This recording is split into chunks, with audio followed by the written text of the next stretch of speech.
Fascism, guys, fascism. F-A-S-C-I-S-M. What? Isn't it F-A-C-I-S? No. Let me do the spelling here, Brandon. Fascism, F-A-S-C-I-S-M. The word itself, a fascist, or it comes from an old Latin word called fasces, which was like an axe you would make out of a bundle of sticks. Like you would bind a bundle of sticks together and put an axe head in it, and it would make it stronger. The idea of fascism, using that as a symbol, would be, hey, one stick, it's weak. But if you bundle a bunch of sticks together, really strong. Benito Mussolini is the founder of the Italian Fascist Party in the 1920s. Fascism combines ultranationalism, like Italy before all else, ultranationalism with strong government oversight of industry, so a lot of government control of industry, like a lot of people would say about Benito Mussolini, might have had some bad things, but at least he made the trains run on time. So strong government control of industry, ultranationalism, and added to that an aggressive foreign policy.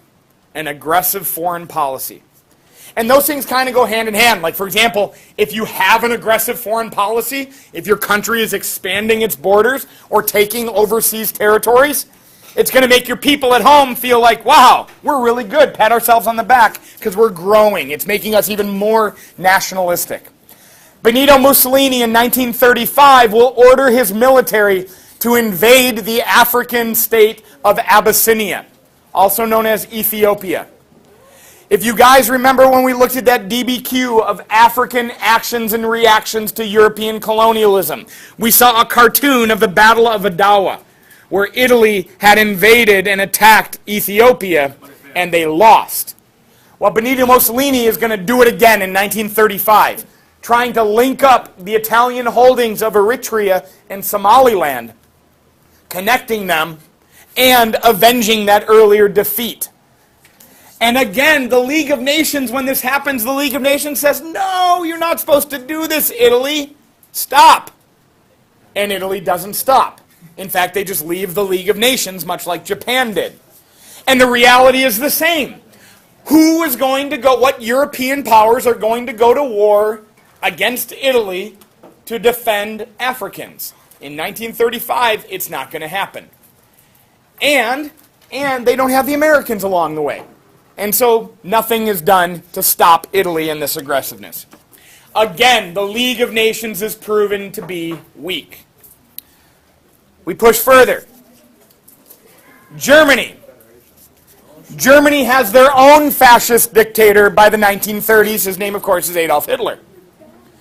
And Adolf Hitler will learn from the Italian example and the Japanese example before him that the League of Nations is weak in the face of aggression. Now, Germany has got some more problems that they've got to deal with, though. Germany is still living under the Treaty of Versailles. Germany is still paying reparations. Germany is still demilitarized. And so by 1935, Adolf Hitler will begin to work to overturn the Treaty of Versailles. He begins to not so secretly rebuild his military. And in fact, Britain is going to allow him to rebuild a navy.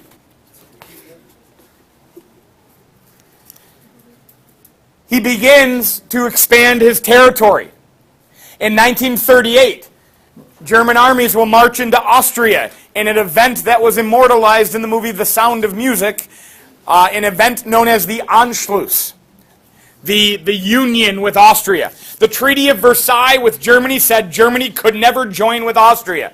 Hitler was like, whatever, I'm doing it. But he did it in German.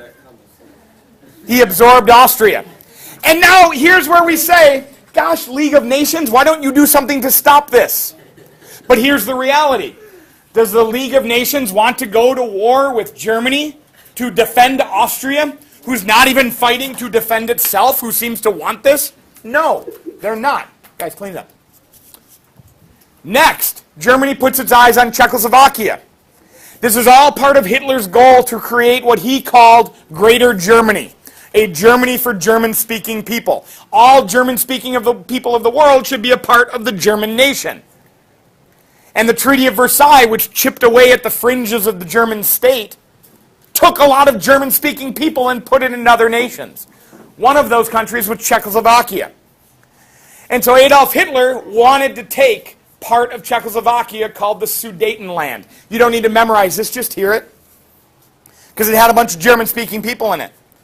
And Britain and France would agree to let Germany take the Sudetenland, as long as Germany left the rest of Czechoslovakia alone. This was worked out in an agreement in the city of Munich. It was called the Munich Pact. Adolf Hitler, of course, will violate that agreement, and he will take all of Czechoslovakia.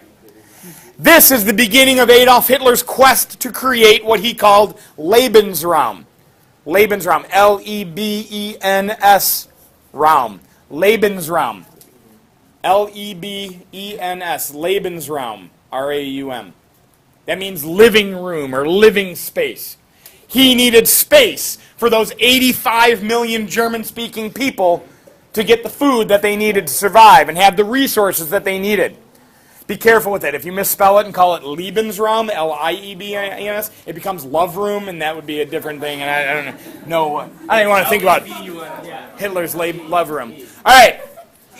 This is the beginning of Hitler's conquest of his Lebensraum, his living space for the German people. After Hitler does that, Britain is furious and says, Germany, you had better not threaten Poland. Poland was created after World War II. Some of it created out of German territory. We notice here, guys, Germany is kind of weird looking. This is Germany. Shh, quiet please. This is Germany, but so is this. Germany is actually bisected by what is called the Polish corridor to give Poland access to the Baltic Sea. There's German-speaking people in that Polish corridor. Hitler wants it back. In August of 1939, Adolf Hitler will have a meeting, well, Adolf Hitler's underling, will have a meeting in Russia. And there the Germans and the Soviets will sign what is called the Nazi-Soviet Non-Aggression Pact. You don't have to memorize this just to hear the story. Where the Germans and the Soviets agree to not attack each other. And this is a public agreement for the world to see. The Germans won't attack the Soviets won't attack the Germans. But they have a secret clause to this that is not agreed to or not announced to the world. That each of those nations will invade and divide Poland. This is very smart on Hitler's part, because Hitler remembers World War I, and the problem that Germany had in World War I was fighting a two-front war. So Hitler is doing this to avoid that dreaded two-front war. He's getting the Soviets out of the picture.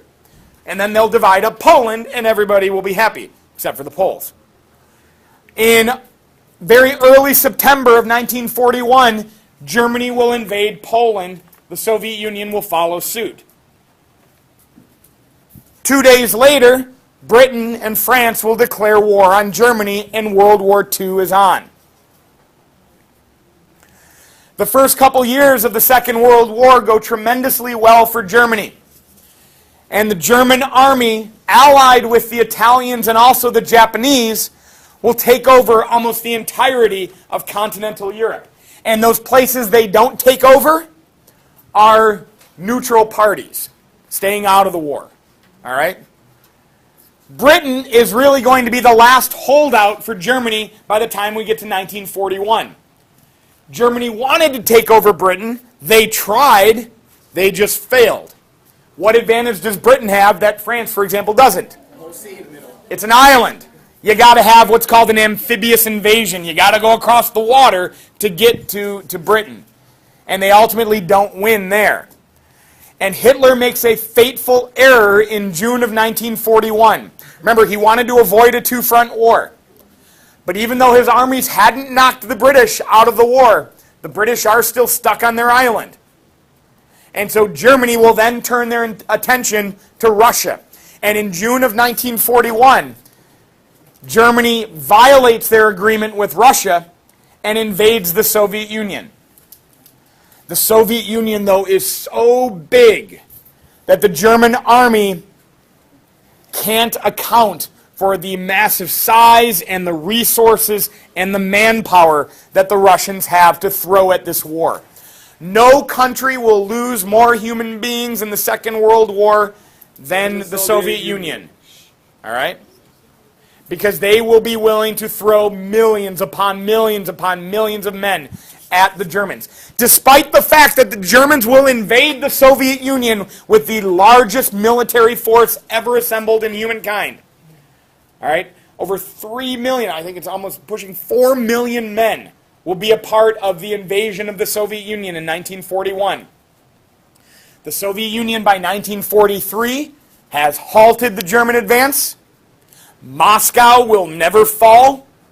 And slowly the Soviets begin to push the Germans out of Germany. Out of the Soviet Union, thank you.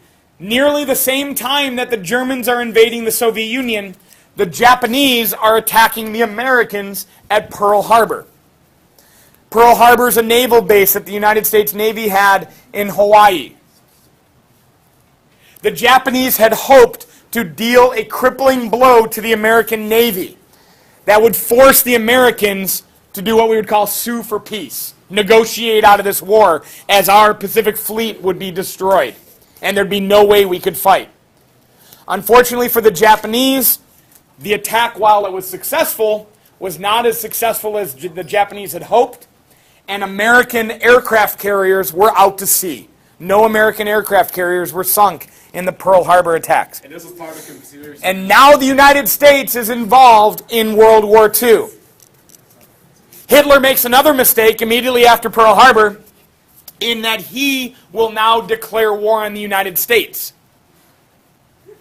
which is creating the United States, in the United States, an enemy of not only Japan, but also Germany.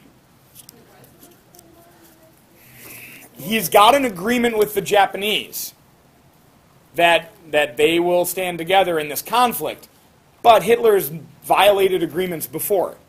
Yes? Why didn't Japan declare war with Russia when Germany fought with Russia then? Japan would, that was ultimately Germany's hope. Japan was still involved in conquering Asia at the time. Germany's hope was to get Japanese help against the Soviets in the East to stretch those armies to the East, but that never really came. Let me push, guys. So Germany will be now at war with not only Britain and the Soviet Union, but also the United States. The Americans will agree with the British that the primary fight in World War II, the first fight, has to be against the Germans. And the Americans will put the majority of their military effort early in the war against the German front, all the while fighting Japan on the open seas in the Pacific. As the years go by, as we go from 42 into 43 and 44, the United States will have a string of successful naval battles, and we will begin to launch what's known as an island hopping campaign, getting our way closer and closer and closer to the Japanese mainland, so we can begin to bomb the Japanese mainland in World War II. What year was this? This is 1942 into 43 and 44. By 1945, the United States Navy and Air Force is beginning to incinerate Japan, literally burning cities to the ground. In March of 1945, the United States will firebomb Tokyo. And we will kill more Japanese in our firebombing of Tokyo in March of 45 than we will with either of the atomic bomb droppings in Hiroshima or Nagasaki.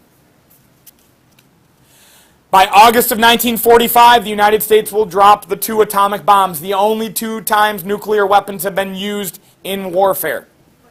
1945, in August of 45. And Japan will surrender. Backtracking a little bit, in June of 1944, the Americans and the British will enter the European mainland with what's known as the DDay Invasion, the invasion of Normandy, June of 1944. And now Germany and Adolf Hitler are left with what they never wanted through the course of the Second World War. They're fighting a 2-front war. They're fighting the Soviets in the east, and they're fighting the Americans and the British, and soon to be the Americans and the British and the French in the Western Front. And now we have a race to Germany, a race to Berlin. Who can get to Berlin first? Unfortunately for the Americans and the British, the Germans throw everything they got at the Western Front. Their last-ditch attempt to break the lines comes in the west, not the east. This is known as the Battle of the Bulge in December of 1944, where American and British lines bent, but they did not break. But they did slow down the American advance, so it would be the Soviets who are the ones to take the city of Berlin and ultimately get the German surrender. Germany surrenders in early May of 1945. Japan surrenders in August of 1945. World War II is over. After the war, the world is divided between an American sphere of influence and a Soviet sphere of influence. The Soviet Union is a communist one-party state. The United States is a democratic capitalist state. Both the United States and the Soviet Union want security for themselves in the future years.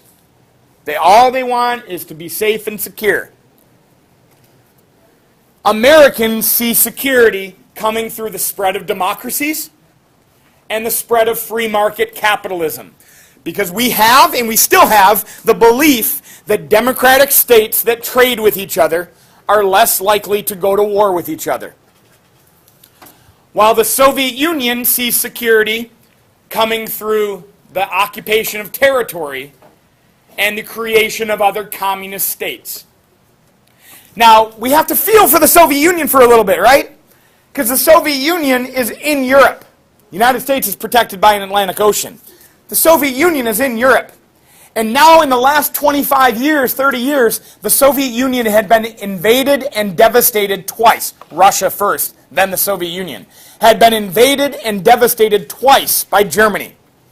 We can get why the Soviet Union thinks it has to take over territory to be safe. This ushers in an era known as the Cold War, where the Americans will attempt to spread our influence and stop the spread of Soviet influence, and the Soviets will try to spread their influence and stop the spread of American influence, with both the Soviet Union and the Americans being the two global superpowers.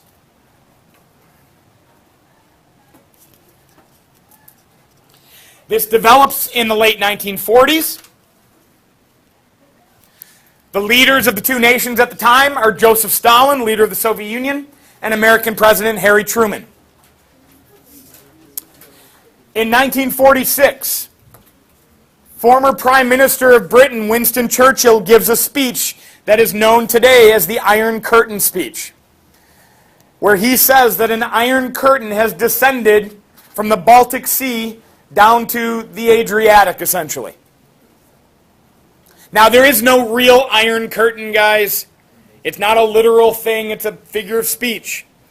But essentially, he means to the east of that Iron Curtain, we have repressive communist regimes. No democracy. And to the west, we have the free world. And he says, and Truman agrees with him, that it is the United States' responsibility to defend that free world. Because every country that might fall under the Soviet grip is one less country for the Americans to do business with. And it makes the Soviet Union stronger and more of a threat. In 1947, Harry Truman will issue what's called the Truman Doctrine, guaranteeing military aid and American aid to any country that is fighting the spread of communism. In the following year, the United States will pass what's called the Marshall Plan, where we start giving financial aid to other countries in Western Europe, like France, because we were worried that France might become communist. And so if we give them money so that they can avoid the economic crisis that might result in communism, that would be good. So the United States started pumping billions of dollars into Western European nations to help them avoid the temptation of communist revolution. In 1948, and I know this is going really fast, I just want you to have an idea of the conflict here, guys. In 1948, when he feared that Germany would be permanently divided between the pro-American West and the Soviet East, Joseph Stalin launched what was called the Berlin Blockade. He locked the city of Berlin, which itself was divided after World War II. He locked it down, so nothing from outside could come into the city of Berlin. The United States responded to this with what was known as the Berlin Airlift. We literally flew in supplies for almost a year to feed a couple million citizens of West Berlin. This is one of the most tense moments of the early Cold War, because had the Soviet Union decided to shoot down an American plane, it could have meant war. Fortunately, it didn't. In the 1950s, the Cold War will spread to Asia. In 1949, China becomes a communist nation with the victory of Mao Zedong and the Chinese Communist Party. 1949. In 1950, the United States will support South Koreans and the United Nations, a new international organization put together in an attempt to keep the peace. The United States will support the United Nations and South Korea following a communist North Korean invasion of South Korea. By the late 50s, an American leader and a Soviet leader, now President Eisenhower, and the leader of the Soviets, Nikita Khrushchev, will begin to work out some agreements and talks as the world during the Cold War starts getting scary, as both the Americans and the Soviets now possess atomic weapons. But the good vibes that Eisenhower and Khrushchev had created come crashing down when an American spy plane is shot down over the Soviet Union. It's called a U-2 spy plane. And this creates some new tense times in the 1960s. I know I'm going very fast. In 1962, Nikita Khrushchev and the Soviet Union put nuclear weapons into Cuba, which ushers in the Cuban Missile Crisis and begins the long boycott that the United States has had of the Cuban islands. It was as close as the Americans and the Soviets would ever get to nuclear war. This is also the era that the United States gets involved in war in South Vietnam, waging battle against the communist North. During the 1970s, with an understanding that nuclear war could be a world ender, the Americans and the Soviets, here's an American president, Jimmy Carter, and the Soviet leader, Leonid Brezhnev, they get together and they agree to some nuclear treaties, nuclear arms reductions treaties. This is a period of the Cold War known as détente, an easing of relations during the Cold War, détente. But this comes to a crashing halt when the Soviet Union invades Afghanistan in 1979. And the United States elects a new president, Ronald Reagan, to take over after Jimmy Carter. Ronald Reagan immediately moves to grow America's military again to challenge the Soviet Union. The end of the Cold War comes by the late 1980s as that same American president, Ronald Reagan, along with a new Soviet leader, Mikhail Gorbachev, will agree to work together to try to again reduce the arms threat. Gorbachev will also usher in some reforms in the Soviet Union, some more liberal reforms, giving people limited capitalism and limited democracy in the Soviet Union. And this begins to usher in the breakup of the Soviet Union and the end of the control the Soviet Union had over Eastern Europe. By 1991, the Soviet Union will collapse, and all of those entities of the Union of Soviet Socialist Republics that had been built over the last 75 years begin to break free. And on Christmas Day of 1991, the Soviet Union ends. That is an absolute nutshell version of the Cold War.